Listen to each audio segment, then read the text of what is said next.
Behind the razor wire and concrete walls of facilities across America, there's a billion-dollar industry most people never see.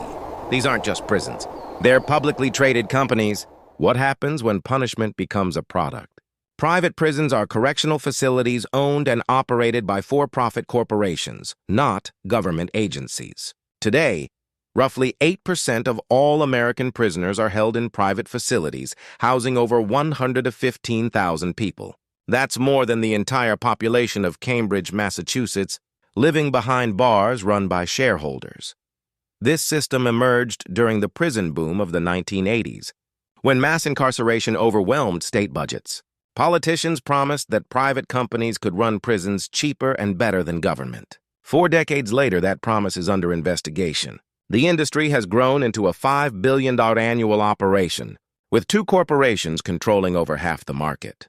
The modern private prison story begins in 1983, when Tennessee became the first state to contract an entire facility to a private company.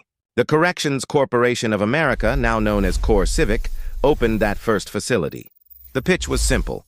We'll take your overflow inmates and save taxpayers' money. By 1986, the company went public on the New York Stock Exchange. The 1990s saw explosive growth. The war on drugs filled prisons beyond capacity. California passed 3 strikes laws. Immigration enforcement intensified. Private prison companies followed the demand, building facilities across the Sun Belt. By 1997, the industry housed 63,000 people. The companies promised occupancy rates of 90% or higher in their contracts with states. The 2000s brought a critical shift. Immigration detention became the industry's new frontier. After September 11th, federal immigration enforcement expanded dramatically. Private companies built dedicated immigration detention centers, often in remote locations far from legal services or family visits. By 2010, nearly half of all immigration detainees were held in private facilities. Then came the scrutiny.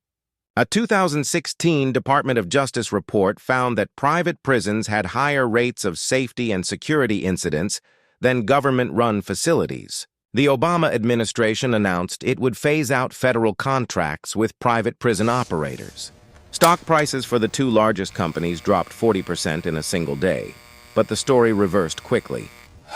The Trump administration rescinded that order in February 2017. Attorney General Jeff Sessions sent a memo directing officials to continue using private prisons. Immigration enforcement priorities shifted, and detention numbers surged. The companies regained their contracts and expanded operations. The financial mechanics are documented in public filings. CoreCivic and GEO Group, the 2 largest operators, are real estate investment trusts that report quarterly earnings. Their revenue comes from per diem payments, typically $50 to $150 per person per day, paid by government agencies. When occupancy drops, revenue drops. That creates what economists call a perverse incentive. Internal documents obtained through public records requests show the contract language. One Louisiana contract included a clause requiring the state to maintain 96% occupancy or pay a penalty for empty beds. Similar occupancy guarantees appeared in contracts across Arizona, Ohio, and Virginia. If crime fell and fewer people needed incarceration, the state still had to pay. Inspection reports paint a complicated picture. A 2018 investigation by the federal government's own watchdog found 14 private facilities had more than twice as many contraband cell phones confiscated compared to similar government facilities. Security was cited as deficient in multiple locations. Yet the same report noted that costs were indeed lower by roughly 7% on average. Court documents provide another evidence layer.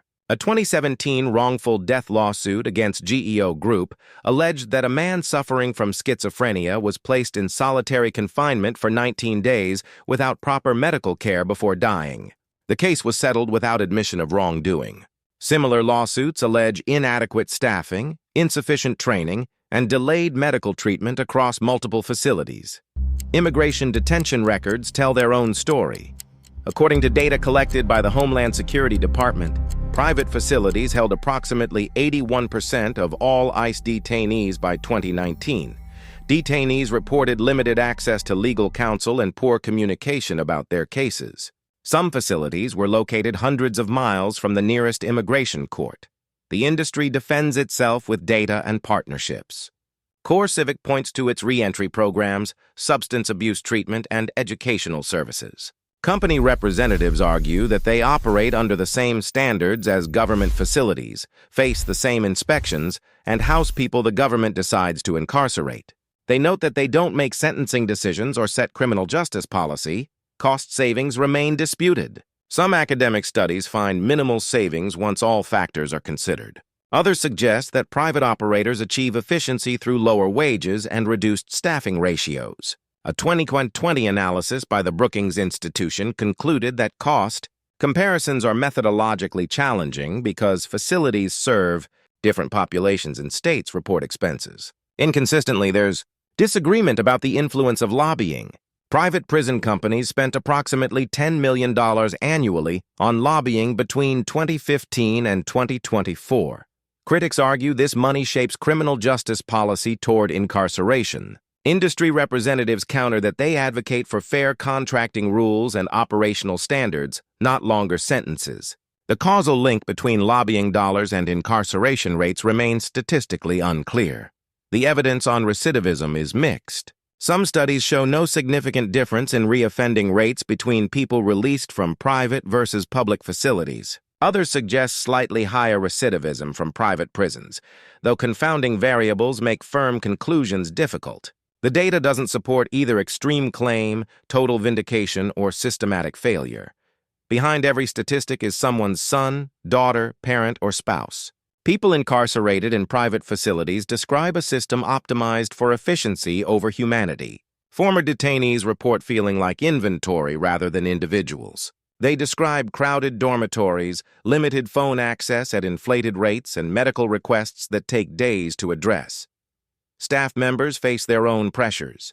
Correctional officers in private facilities earn lower wages on average than their government counterparts, sometimes $12 to $15 per hour in rural areas. Turnover rates exceed 40% annually at some facilities. That means incarcerated people interact with constantly rotating, undertrained staff during the most vulnerable period of their lives.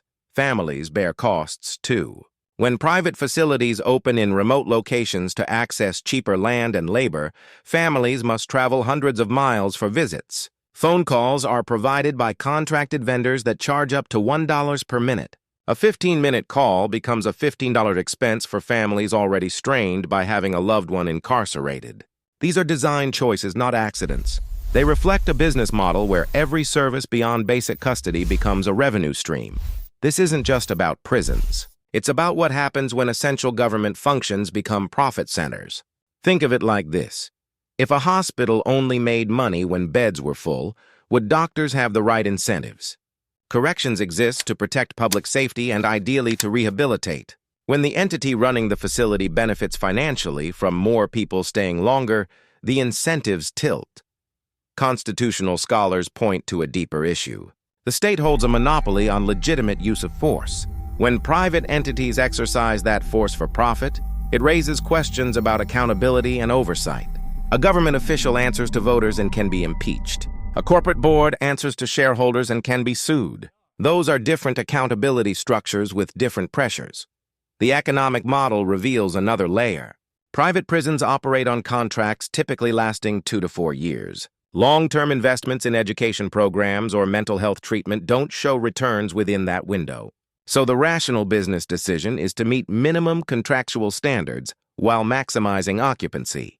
This isn't malice, it's math. But that math doesn't align with justice. Here's what we know for certain. Private prisons house about 8% of America's incarcerated population, generate billions in revenue, and operate under government contracts with occupancy guarantees. We know inspection reports show higher incident rates in some facilities. We know families pay more for basic communication. We know lobbying happens. What we don't know is whether the system produces better or worse outcomes than it replaces. We don't know if incarceration rates would be different without private operators. We can't cleanly separate corporate influence from broader tough-on-crime politics. The data exists, but it's messy. The larger question isn't whether private prisons are uniquely evil or secretly excellent. It's whether profit and punishment should ever share the same balance sheet. In the immediate term, policy is shifting again. Several states, including California, Nevada, and New York, have passed or considered legislation restricting or banning private prison contracts. These laws are already enacted or in advanced stages.